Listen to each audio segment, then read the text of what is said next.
Dear students, welcome to another lecture of Mechanics of Solids. In this lecture, we would be seeing further application of problems related to longitudinal stress and longitudinal strain.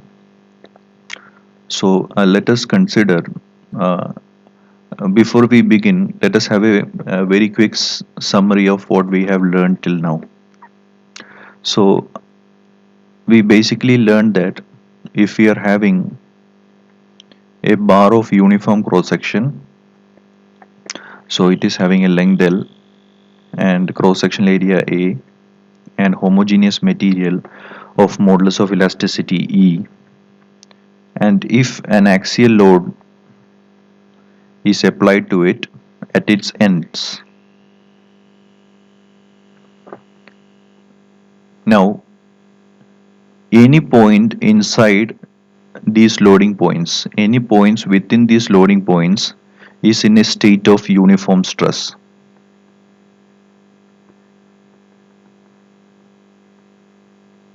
Uniform stress. So that means between two loading points, the bar is in a region of uniform stress, and for such a bar, we could uh, draw a section anywhere xx.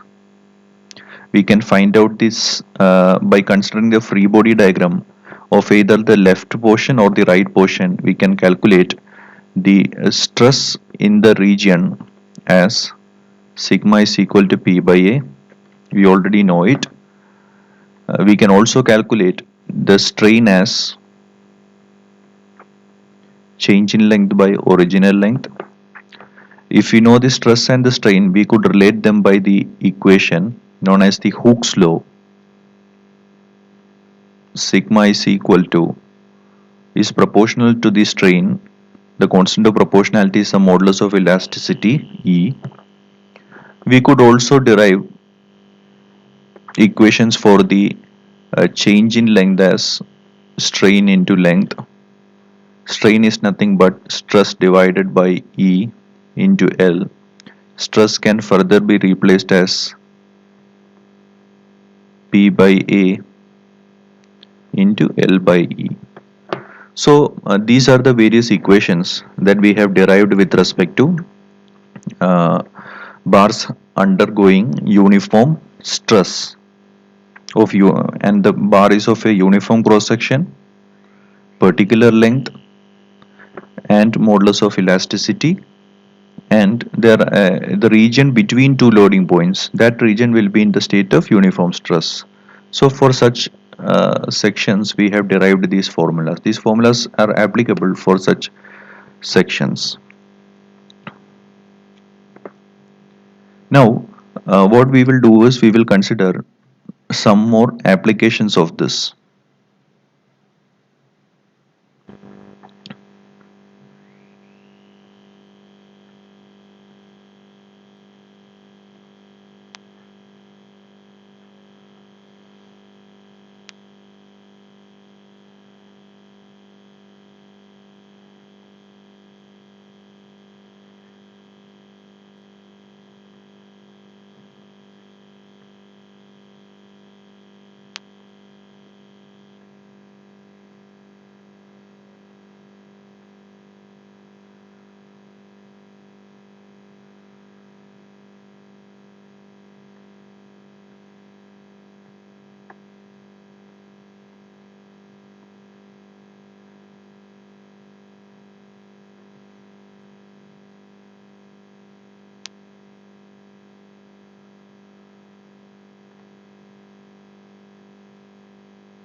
Now, let us consider a case wherein the loading is as shown in the figure.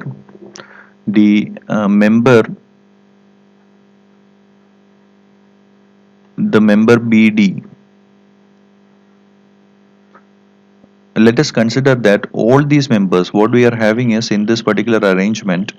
First thing, when we look into this, the first thing we have to notice is that there is a symmetry. Let us say uh, the area of cross section of this particular member is, let us say it is 100 mm square, and the area of cross section of this is also same as 100 mm square, and the area of cross section of this, let us call it as 200 mm square. Okay, so whenever we look into this particular equation, the first thing we have to notice is there is a symmetry in both the vertical as well as the horizontal direction. That means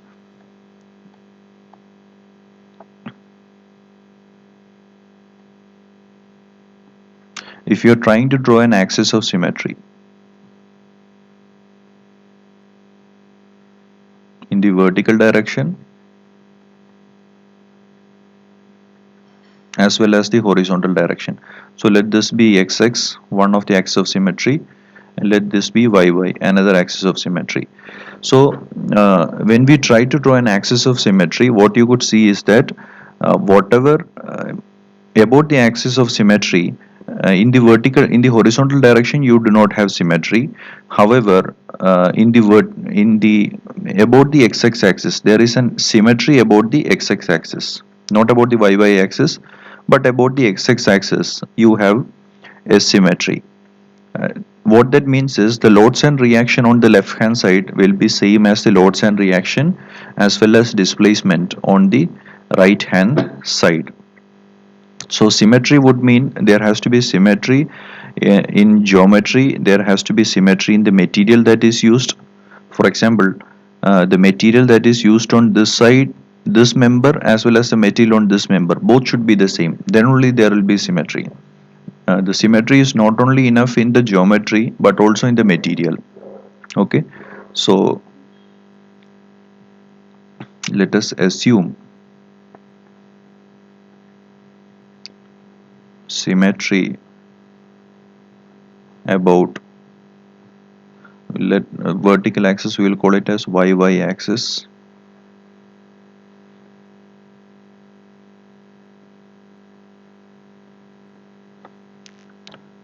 So both,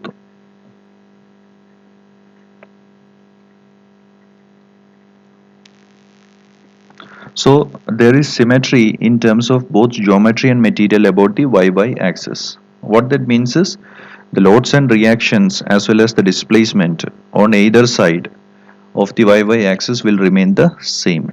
Okay, now to begin with, let us first assume that all the members that are shown here, that is uh, member AB, similarly member CD, as well as member EF, all the three members that are shown in this particular case, let us assume that all three of them are rigid.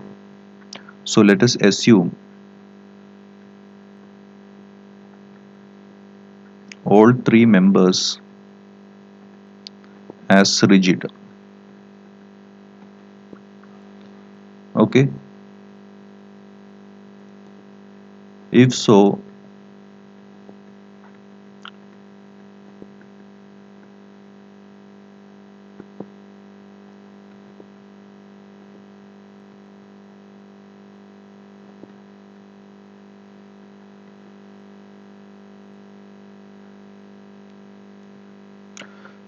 so the first case we have to analyze is, if we assume that all the three members, vertical members, are rigid, what will be the forces in the three vertical bars? That is the first case we have to analyze. So if we look into this particular case,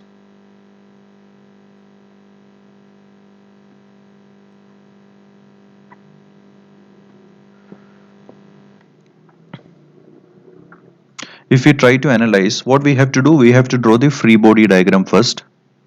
Okay, if we try to draw the free body diagram of the member BD, let us try to draw the free body diagram of BD.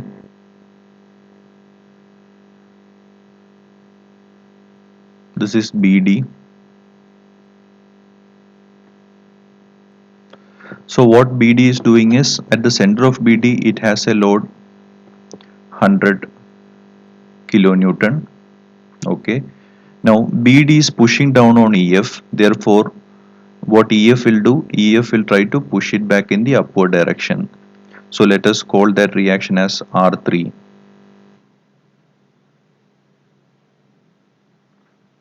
Similarly, if we try to draw the free body diagram of EF, EF is,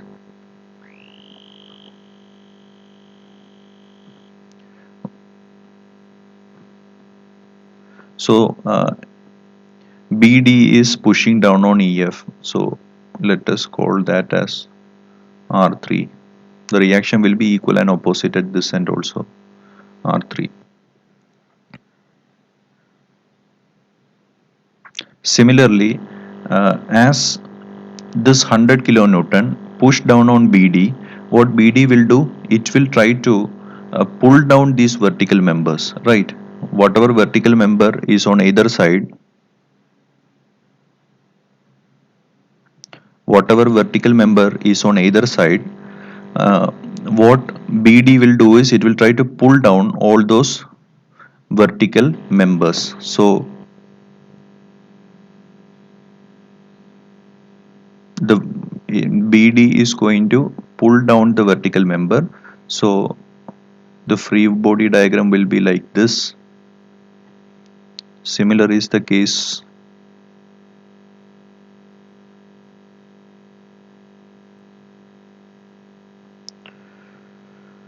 So when BD tries to pull this member down, what this member will do? It in turn will try to pull BD upward. So the reaction here would be like this. So basically this would be the free body diagram of the member uh, BD.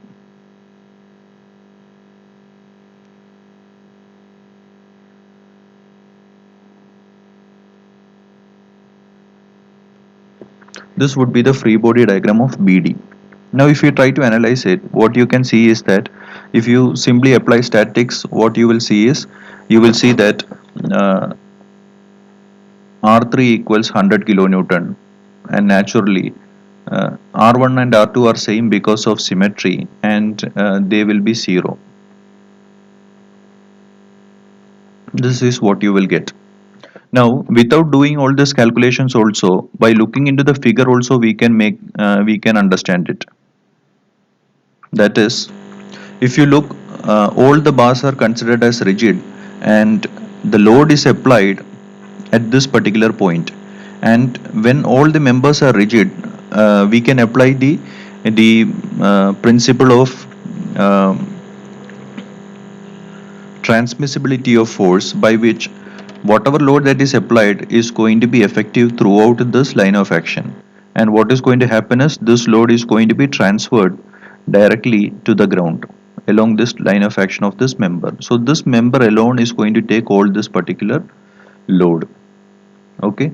So that is what is going to happen when all the members are rigid. Now this, as whatever we have discussed, is valid only if all the members are rigid. So this is a problem which you will basically see in engineering mechanics.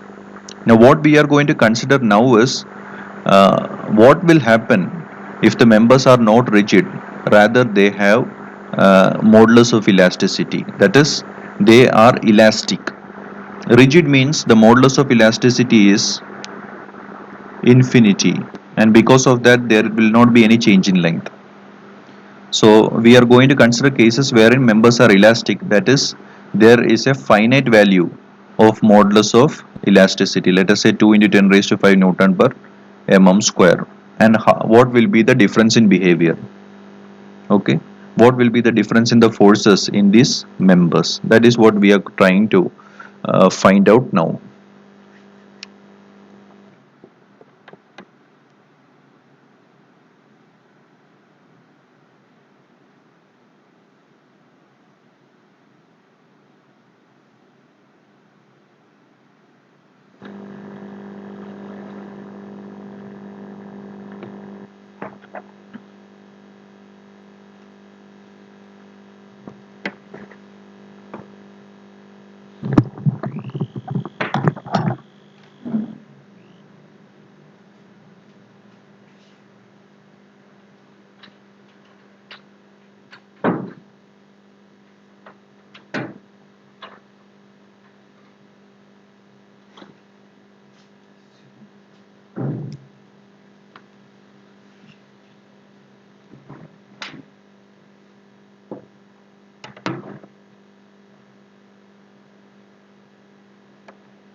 Now, before we continue to the next case, let me discuss two more conditions.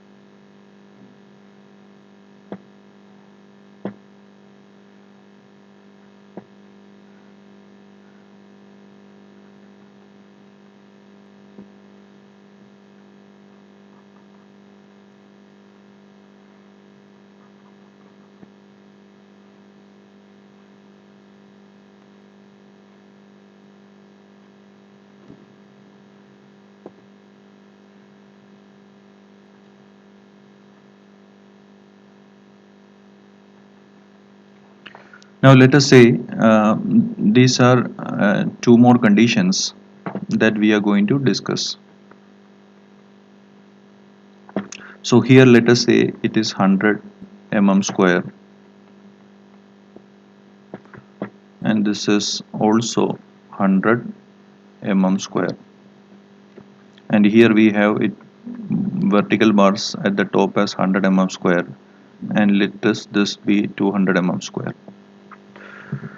Length of all the bars are the same. Now let us consider these two cases. Question is, if all bars are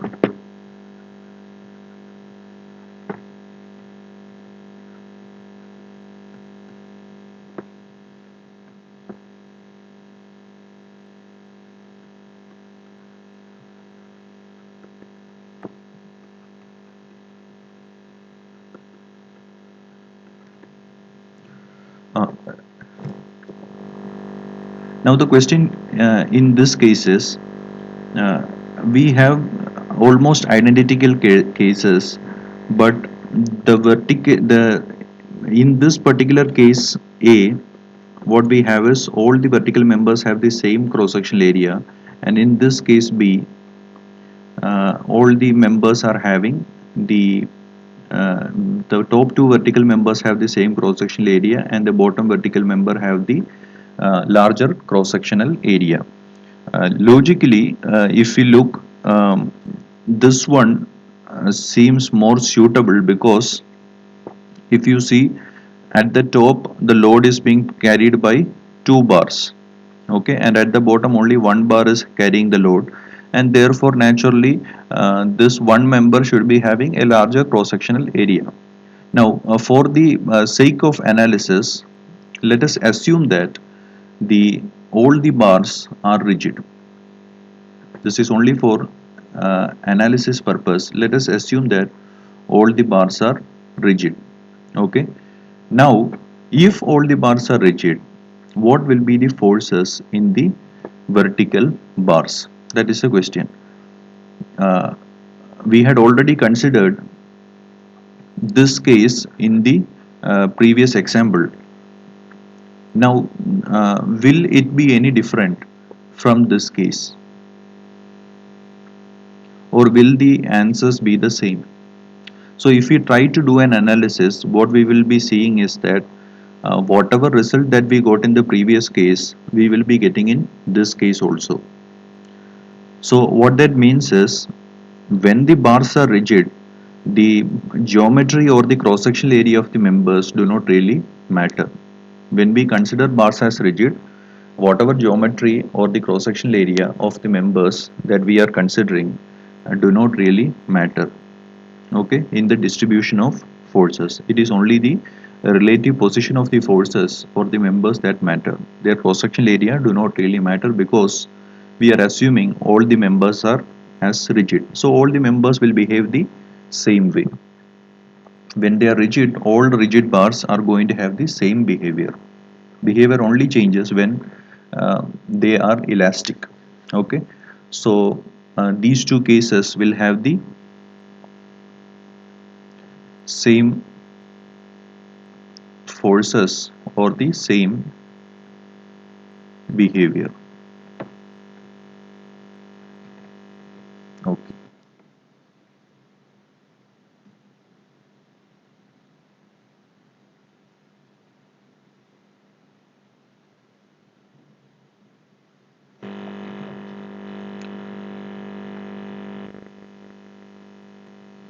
Now, the third case that we are going to consider is, we are going to assume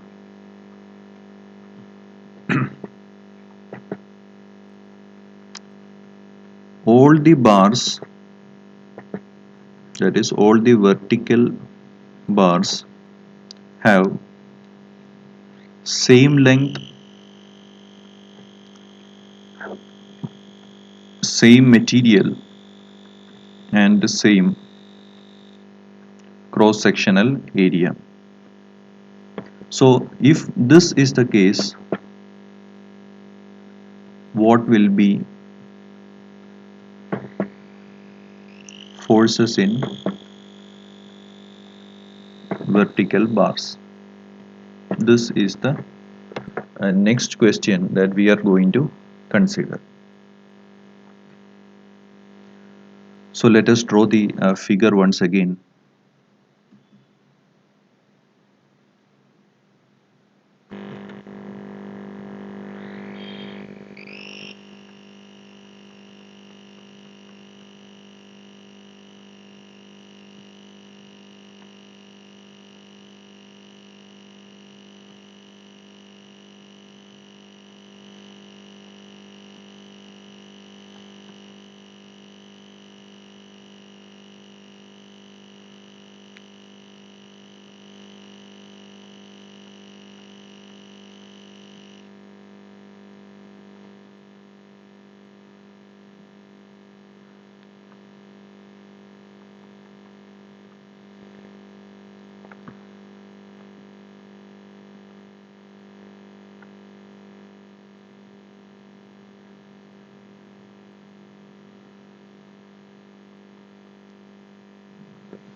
Let us say the length of this particular member is 1 meter.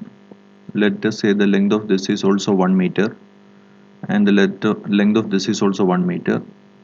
Let the area of cross section be 100 mm square, and here also it is 100 mm square, and here also the area of cross section is 100 mm square. Now the question is, we need to find the forces in the three vertical members. The horizontal member is assumed as perfectly rigid, so we are assuming this as a rigid member. Rigid member means the modulus of elasticity is infinity.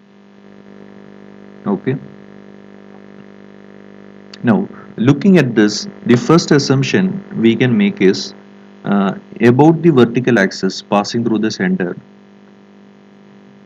about this vertical axis passing through the center, we have a symmetry in terms of both geometry as well as a symmetry in terms of loading.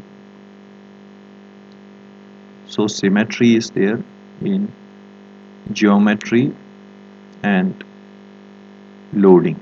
So when there is a symmetry both in geometry and loading, what is going to occur is, this horizontal member,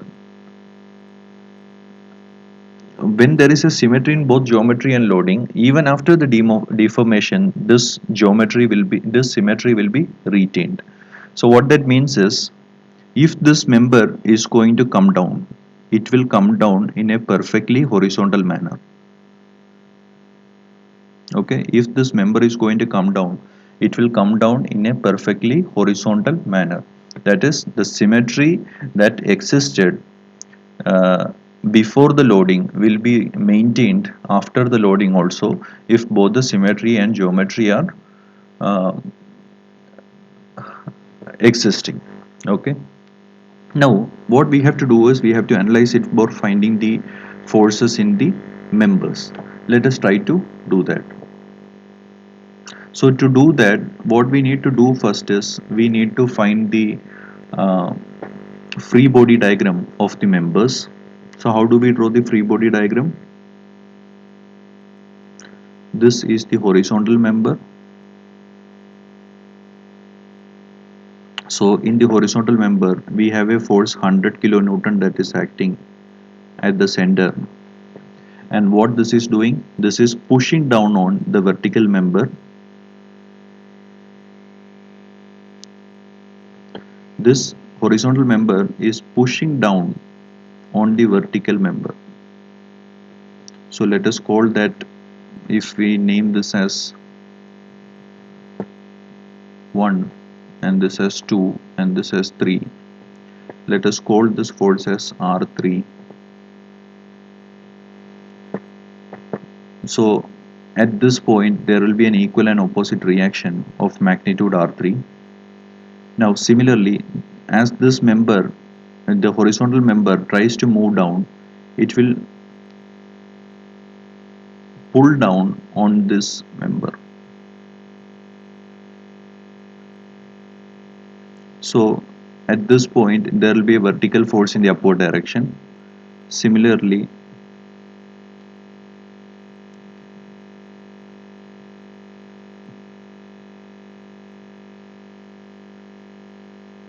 so this will be the free body diagram. Here you will have forces R1 and here you will have forces R2.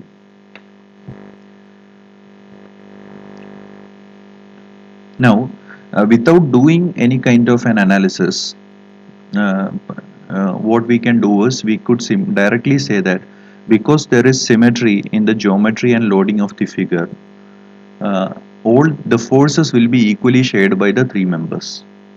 Okay, because there is a symmetry in geometry and loading, we could directly say that whatever force that is applied will be equally shared by the three members.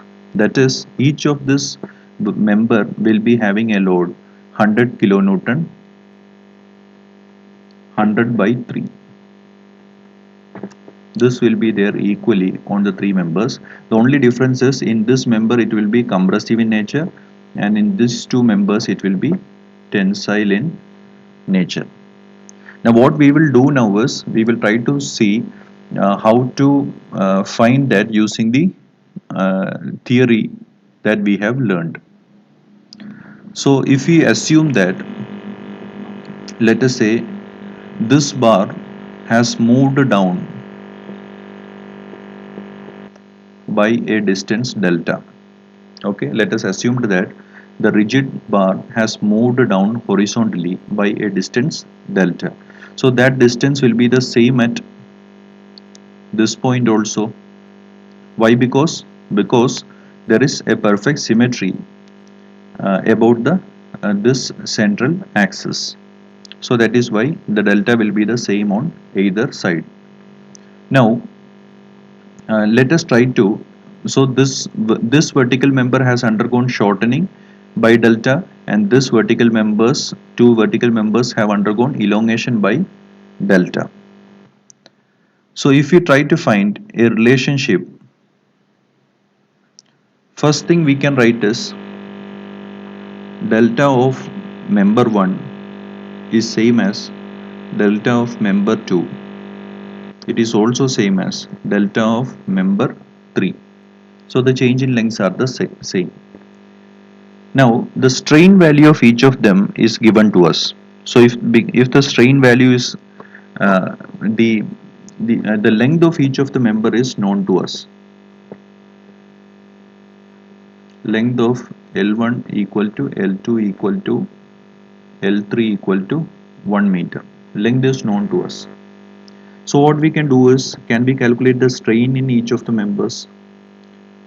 So epsilon 1 will be delta 1 by 1000. Epsilon 2 will be delta 2 by 1000, and epsilon 3 will be delta 3 by 1000. So what we can see is that since the length of the members are the same, the strain will also be the same. And another thing we know is that the modulus of elasticity of the material is also the same. So if the modulus of elasticity of the material is the same, can we divide this equation by E and get, so if we multiply by E, what we will get is sigma 1 equals E into epsilon 1. So this is same as E into epsilon 2 is same as E into epsilon 3, which means the stress in each of the member is the same. We also know that the cross-sectional area of all the members is the same. So if we multiply sigma 1 into A1 is equal to sigma 2 into A2 is equal to sigma 3 into A3. So this A1 equal to A2 equal to A3. Okay. So that means the force in member 1 is equal to the force in member 2 is equal to the force in member 3. This is a uniform value. So having known this, what we can do is we can come to this particular free body diagram. So R1 will be equal to P here, R2 will be equal to P here, and R3 will be equal to P here. And if we try to analyze it, we can see that the net downward force is 100 and the net upward force is 3P. The net upward force is equal to the net downward force. We will get P equal to 100 divided by 3. So this is the way in which we can analyze this particular case.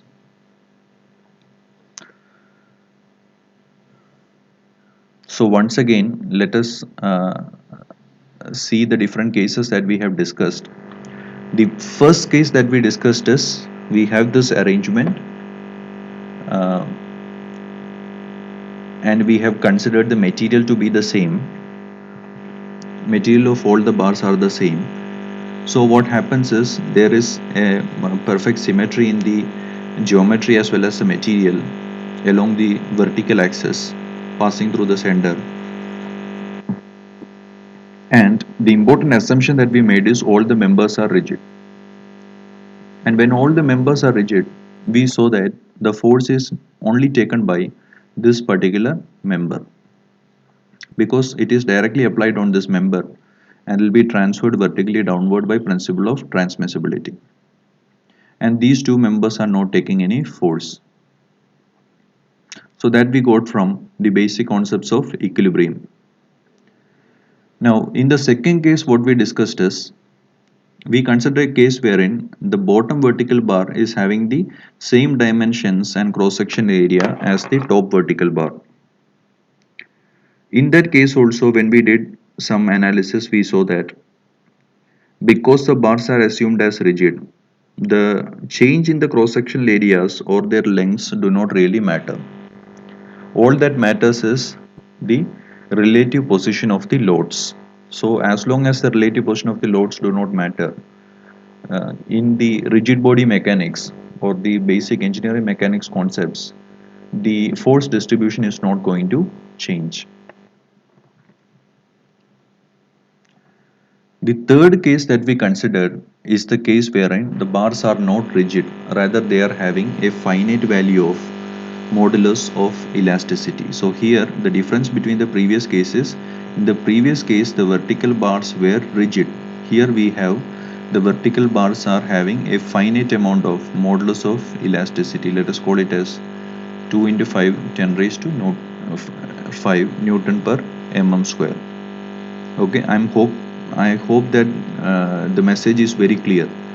The unlike the previous cases that we considered, in this case the vertical bars are having a finite value of modulus of elasticity, which means the vertical bars can undergo a change in length. Okay, rigid means the vertical bars cannot undergo any change in length. Elastic means the vertical bars can undergo change in length. And first we consider a case wherein the length of all the um, vertical bars were the same, their cross sectional area was the same, and the material. When we say material, it means their modulus of elasticity is the same. And the loading as shown in the figure, what happened was we had to we saw that there is a symmetry existing. Because there is a symmetry existing in both geometry and loading, the horizontal member is going to come down perfectly horizontal manner. Okay, that is symmetry before loading will be retained after loading also. So that is what we have seen. And then we what we try to do is we try to draw the free body diagram of all the members. After having drawn the free body diagram, what we did is we tried to develop a relationship between the strain in each of the member. So what that means is, first thing, the physical idea that we have is the shortening of the bottom vertical member will be same as the elongation of the top vertical members. So we wrote uh, a relationship of that manner. We have written a relationship, and after having written that, we wrote the strain of each. We saw that the strain is also the same because the length of the bars are the same. And then what we did is we calculated the stress in the members, and after having calculated the stress in the members, what we did is we got this particular equation, and we came to the conclusion that the force will be shared equally by the members. Okay, and we came to this conclusion even without doing any analysis. Without doing any analysis also, we directly came to the conclusion by looking at the geometry as well as the symmetry. Now let us consider the next case.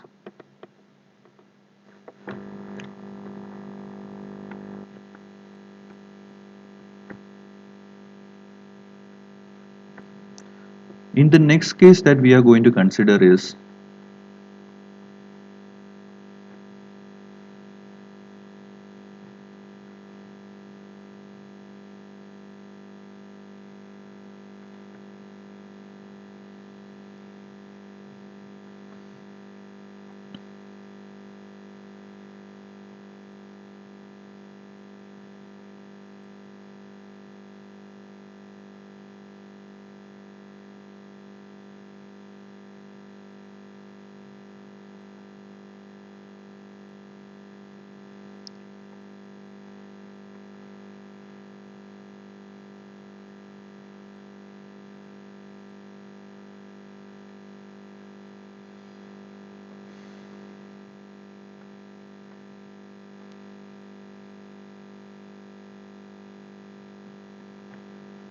so let us say in this case this member is having a length 500 mm, and let us say the bottom member is having a length 1 meter. Okay, now let us also assume the cross sectional area is 100 mm square. Here also let us assume it is 100 mm square, and for this one also we will assume the cross sectional area is 100 mm square, and all the material is the same. That is, the modulus of elasticity of all the material is the same. Let us assume it as 2 into 10 raised to 5 Newton per mm square. Now and also this horizontal member is rigid.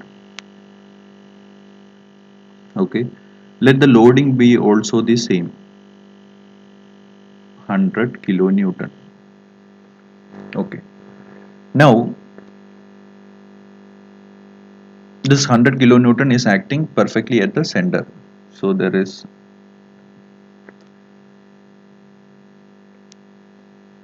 so in this case also if you look,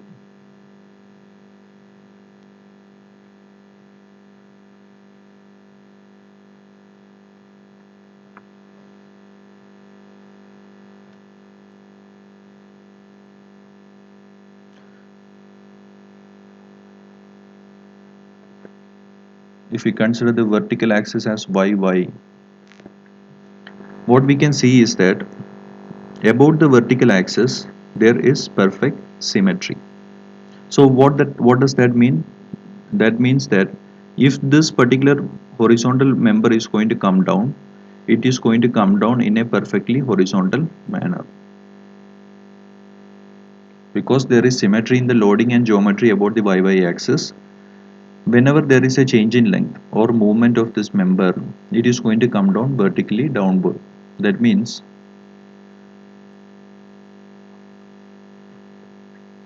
whatever shortening that is going to occur for the bottom member will be same as the elongation that is going to occur for the top member.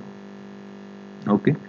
Now before we do, can you make a guess of what will be the forces in each of the three members? Can you make a guess of the forces in each of the three members? In the previous case, what we did is we did an analysis wherein all the three members were also having the same length. However, in this particular case, the length of the bottom member is double the length of the top member. Okay. So before we do the analysis, can you make some sort of a guess?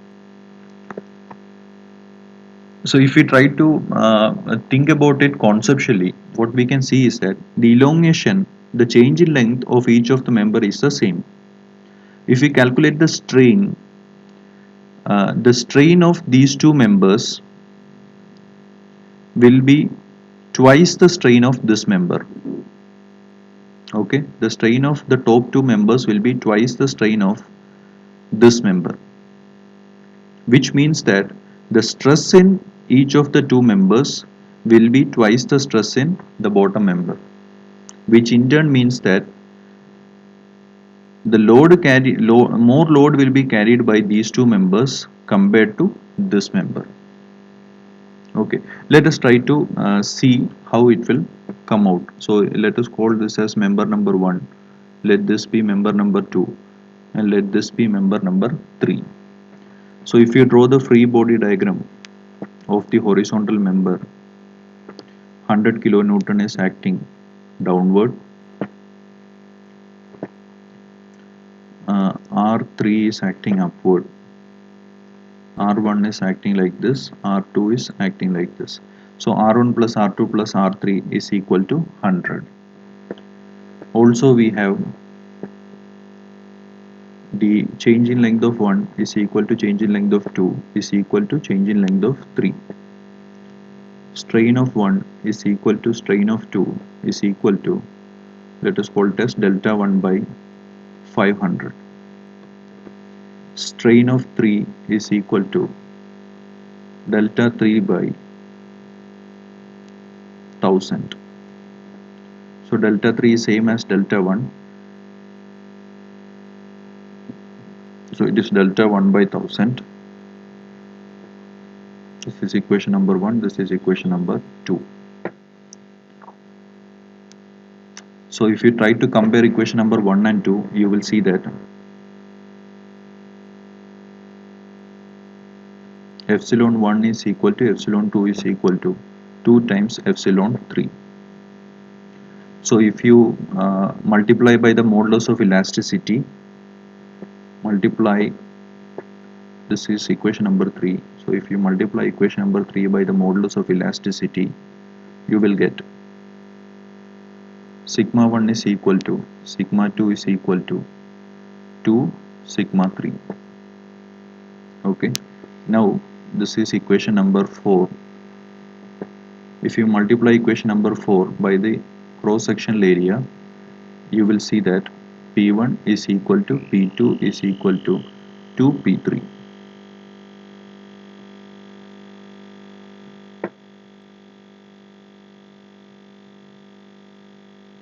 So if you try to substitute, this is not P1, R1, R2, R3. So if you try to substitute that in the equation, we had is R1 plus R2 plus R3 is equal to 100. So R1 plus R1 plus R3 can be written as R1 divided by 2.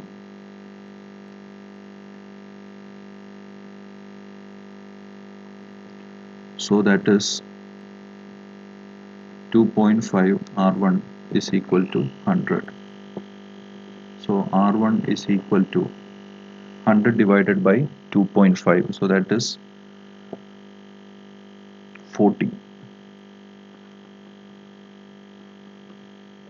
So basically what that means is, if you are applying a load like this, 40 kilonewton will be taken by this member, another 40 will be taken by this member, and only the remaining 20 will be taken by the bottom member. Okay, so that is the conclusion. Now, this is also very clear right from the beginning. Without doing this calculation also, we can make this analysis.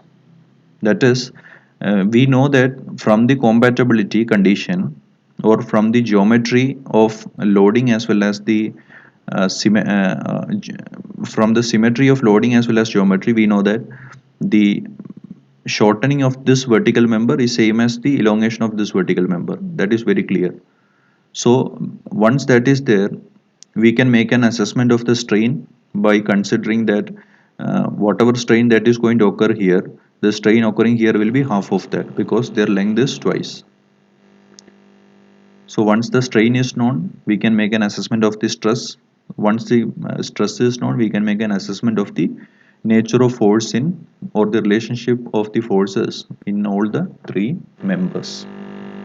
I hope the message is very clear. Now, let us consider another case.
Now, this is the next case.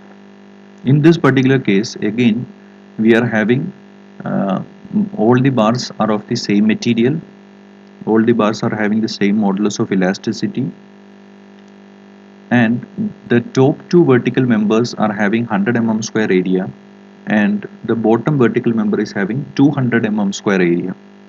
And we need to find out what will be the force in the three members. So this is what we need to find out. So let us try to see that. So again, here also without doing any analysis also, we can try to solve this problem. Let us see how to do that without doing any analysis. So if you look into this particular figure, about this vertical axis, there exists a geometry in both, a symmetry in both geometry and loading. What that means is the horizontal member will come down in a perfectly horizontal manner. That is, symmetry before loading will be retained, symmetry after loading also. So whatever elongation that is going to occur for the top bars will be same as the shortening that is going to occur for the bottom bar. Okay. Now, since the length of the top bar and the bottom bar is the same, the strain in the top bar and bottom bar will be the same. Okay. Now, since the strain is the same, if we multiply by the modulus of elasticity, we will see that the stress in all the top bar as well as the bottom bars are also the same. The stress in all the bars are the same because the strain is also the same. Now, what is going all the stresses in all the bars are the same, and we have to find the forces in the bars. We see that the cross sectional area of this bar is half the cross sectional area of this bar, which means whatever load that is taken by this particular member, half of that only will be taken by the top members. Okay, so what that means is our conclusion without doing any calculation is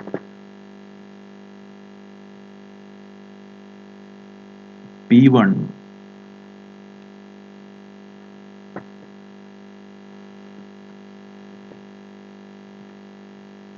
So our conclusion is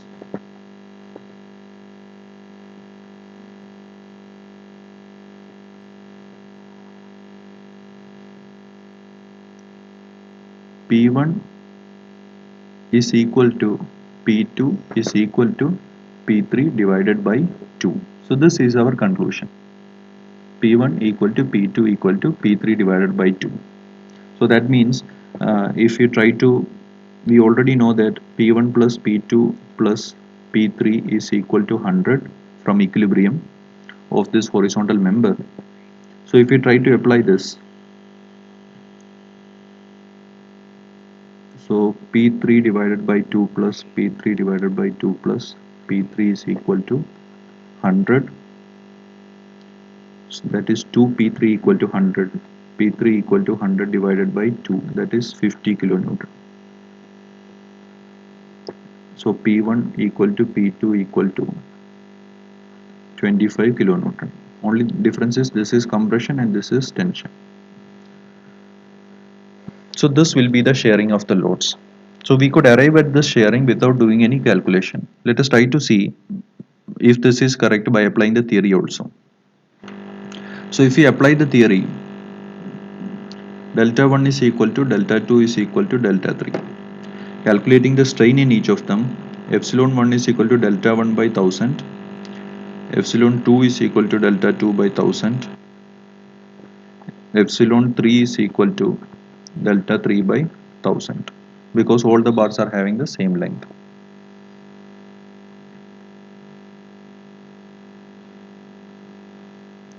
Now epsilon 1 is equal to epsilon 2 is equal to epsilon 3. The material is having the same modulus of elasticity, so if you multiply strain by modulus of elasticity, you will get the stress.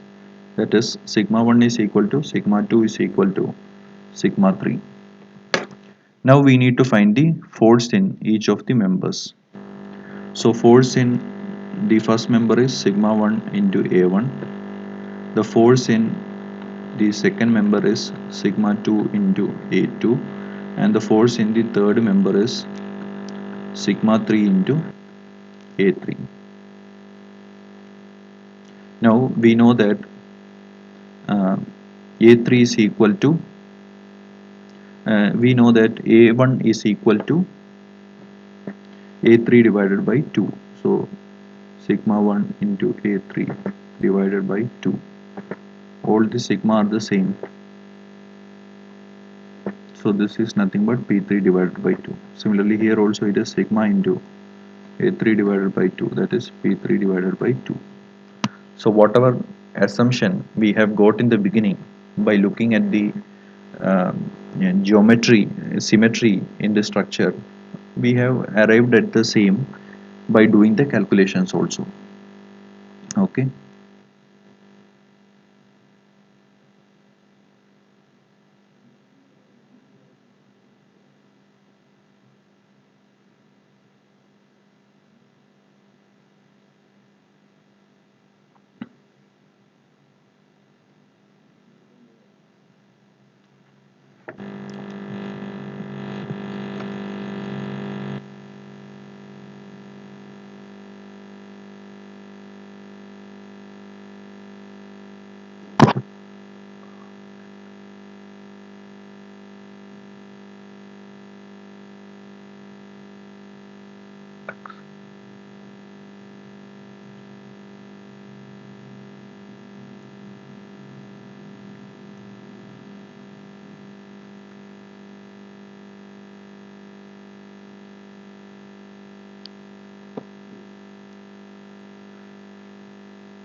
Now let us consider another case.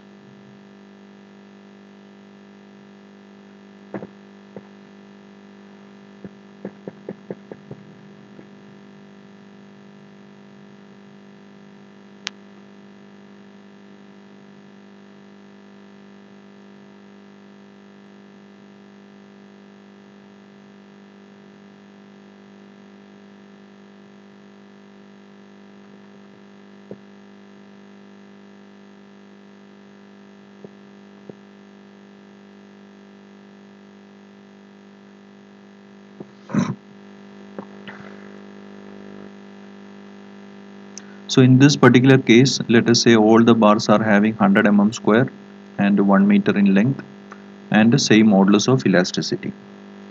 However, let us assume in this particular case that the load is applied at an eccentricity. The load here is applied at an eccentricity. Let us say this is zero point 0.5 meter and this is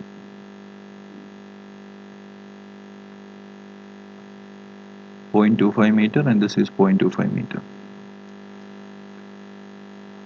Now, in this particular case, what will be the force distribution in the three members? Can we make some sort of an uh, assessment? How do we proceed in this kind of cases? First thing, before we proceed, the first assumption we have to understand is we will look into the symmetry. So if you look here about the vertical axis, there is symmetry in the geometry. So if you look into the symmetry, we have two parts: geometry, loading. So symmetry in geometry is satisfied, whereas symmetry in the loading is not satisfied. That is, to begin with, there is no symmetry in the structure. So what that means is, after the loading, the structure is not going to look the same way. So there is going to be some change.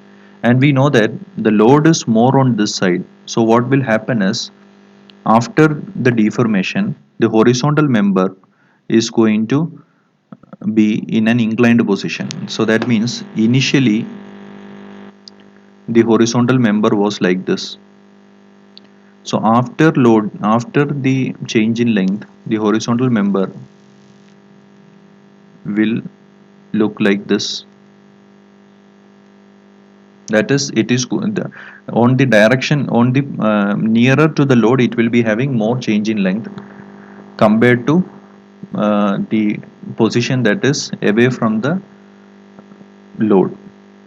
So that is naturally what is going to occur.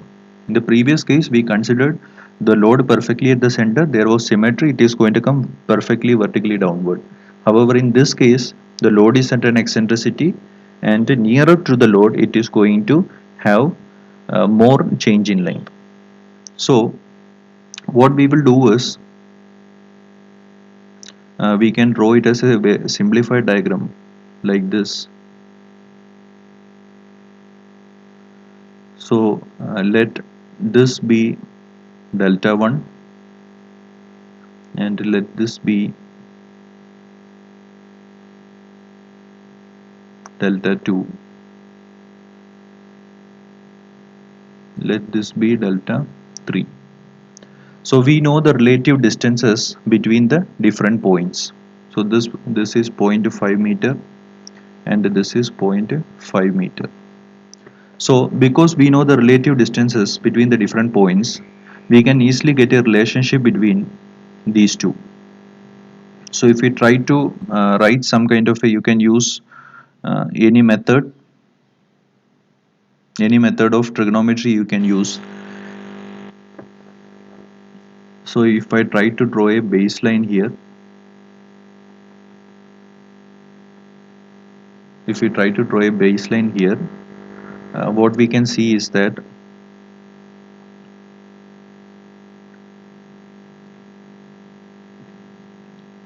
delta 3 minus delta 1 divided by the total length 1 meter is equal to, so I'll put this in mm, 1000 is equal to delta 2 minus delta 1 divided by 500. So delta 3 minus delta 1 divided by 2 is equal to delta 2 minus delta 1.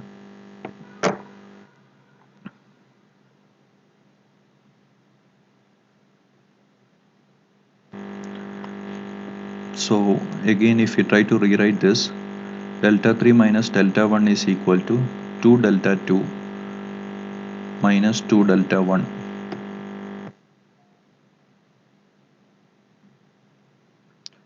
If we solve this, we will get that delta 2 is equal to